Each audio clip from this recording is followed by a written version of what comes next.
Back on commerce hurricanes. दोस्तों आज हम जीएसटी चैप्टर करने जा रहे हैं जिसका नाम है गुड्स एंड सर्विस टैक्स।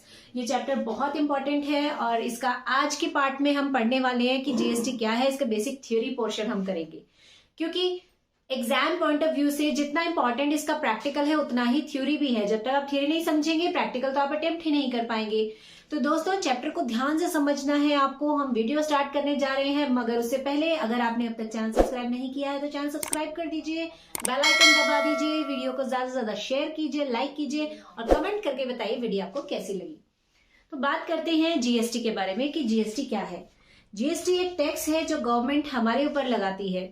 ये एक ही टैक्स है जो हम लोगों को पे करना पड़ता है ऑल ओवर द इंडिया। अब जीएसटी क्या है, कैसे काम करता है, ये समझने से पहले हमें पता होना चाहिए ना इसकी थोड़ी सी हिस्ट्री कि जीएसटी क्यों लाया गया था। देखिए पहले जो था वो हमारे ऊपर गवर्नमेंट वैट लगाती थी। वैट का मतलब होता है वैल्यू एडेड टैक्स, ठीक है।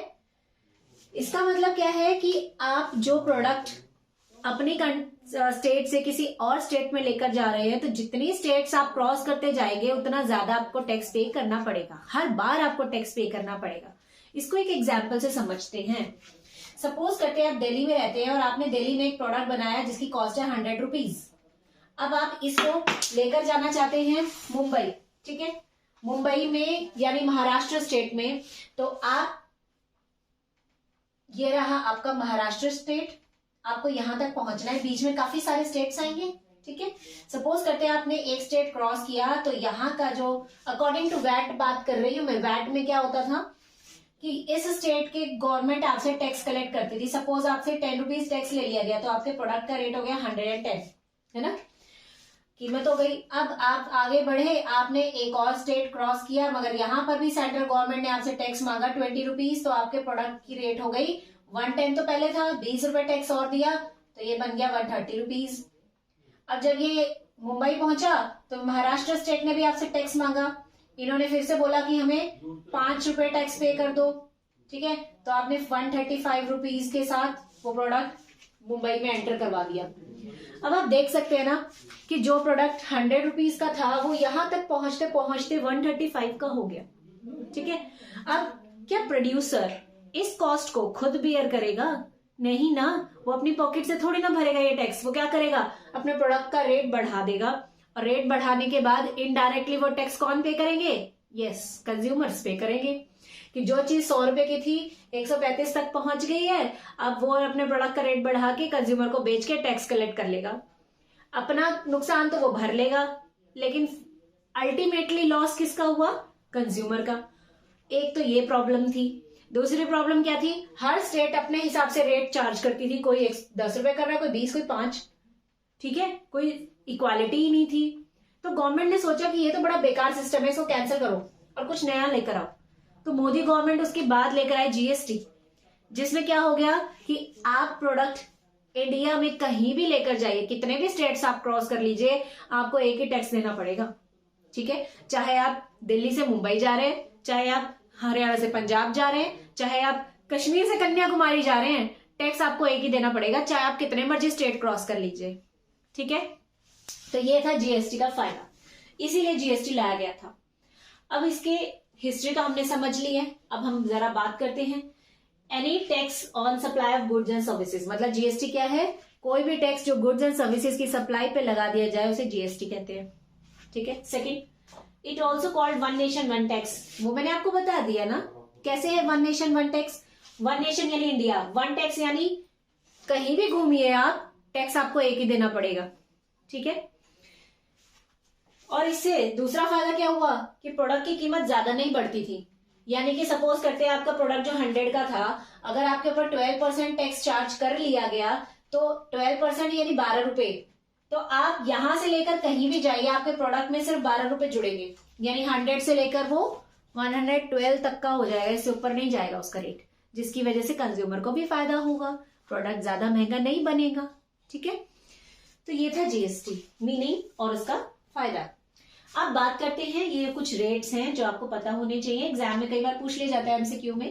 एसेंशियल आइटम यानी जो प्रोडक्ट्स हमारे लिए बहुत जरूरी है जिंदगी जीने के लिए, नमक, चीनी, दाल, चावल, इस तरह के, इन पर कोई टैक्स नहीं होता। कॉमन यूज आइटम्स जैसे कि आप कॉमनली यूज करते हैं कपड़े जूते वगैरह, उस पर 5% टैक्स है। स्टैंडर्ड रेट 12%, यानी एक स्टैंडर्ड रेट कर दिया कि 12% टैक्स लगाया जाएगा। देन मैक्सिमम स्टैंडर्ड रेट है 18%, यानी मैक्सिमम हद से हद 18% लगाया जाएगा। लग्जरी आइटम्स, अगर आप जैसे BMW खरीद रहे हैं, ऑडी खरीद रहे हैं या डायमंड के ज्वेलरी खरीद रहे हैं तो उस पर 28% टैक्स लगाया जाएगा। ठीक है, ये तो हुआ इसका थोड़ा सा थियरी पोर्शन। अब ये बहुत इंपॉर्टेंट है क्योंकि प्रैक्टिकल आप जब क्वेश्चंस करेंगे तो ये आपको वहां बहुत यूज होने वाले हैं। इसके बिना प्रैक्टिकल क्वेश्चंस में गड़बड़ कर देंगे। तो हम डिस्कस करें, चलिए स्टार्ट करते हैं। फर्स्ट क्या कहता है, if goods and services are purchased it is known as input GST, यानी अगर आप गुड्स या सर्विसेज को परचेज कर रहे हैं तो उस समय लगने वाले टैक्स को हम इनपुट जीएसटी के नाम से रिकॉर्ड करेंगे अपनी बुक्स में। ठीक है, अब याद रखने का तरीका बता देती हूँ आपको। जब हम गुड्स परचेज करते हैं तो गुड्स हमारे बिजनेस में आता है, अंदर आता है, और अंदर को हम क्या बोलते हैं, इन, तो इसीलिए इनपुट जीएसटी।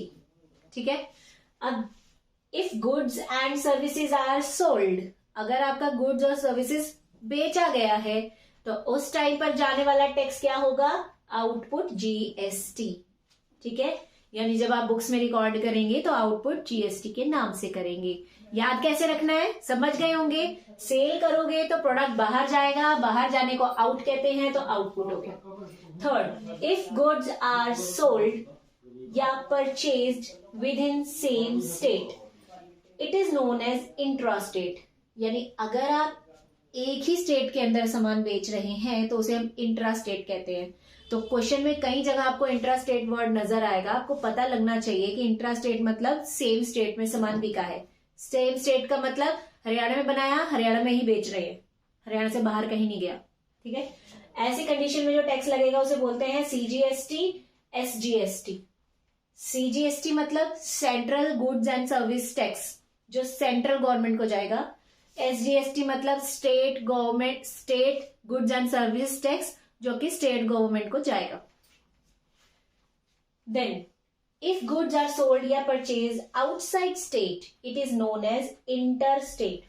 ठीक है, अगर आपका जो प्रोडक्ट है वो एक स्टेट से दूसरे स्टेट में जा रहा है तो वो इंटर स्टेट कहलाता है, और ऐसी कंडीशन में जो टैक्स लगता है उसे हम आईजीएसटी कहते हैं, यानी inter state goods and service tax. ठीक है, अब इंटर और इंट्रा में कई बार बच्चे कंफ्यूज हो जाते हैं, याद नहीं रहता, तो मैं आपको एक एग्जांपल बता देती हूँ, बहुत अच्छे से आपको समझ आएगा। आप सबके स्कूल्स में इंटर स्टेट कॉम्पिटिशन्स तो होते ही होंगे, कभी सिंगिंग के, डांसिंग के, गेम्स के इंटर स्टेट कॉम्पिटिशन्स। तो इसका क्या मतलब है, इंटर स्कूल या इंटर स्टेट, यानी आपका कॉम्पिटिशन किसी और के साथ है, आप जा रहे हैं कॉम्पिटिशन के लिए किसी और स्टेट में। तो इंटर स्टेट का मतलब क्या हो गया, दो लोगों के बीच, यानी हम जहां हैं उससे किसी और स्टेट के साथ डीलिंग कर रहे हैं। ठीक है, अगर आप यूनियन टेरिटरी में सामान बेच रहे हैं तो उसमें हम यूटीएसटी नाम से टैक्स रिकॉर्ड करेंगे। तो ये था हमारा थ्योरी पोर्शन। नेक्स्ट वीडियो में हम देखेंगे कि इसकी जर्नल एंट्रीज कैसे बनती हैं, इसके प्रैक्टिकल क्वेश्चंस कैसे होते हैं। Till then bye bye, have a good day. ये कॉन्सेप्ट याद कर लीजिएगा, और स्क्रीनशॉट लेना चाहते हैं तो ले सकते हैं।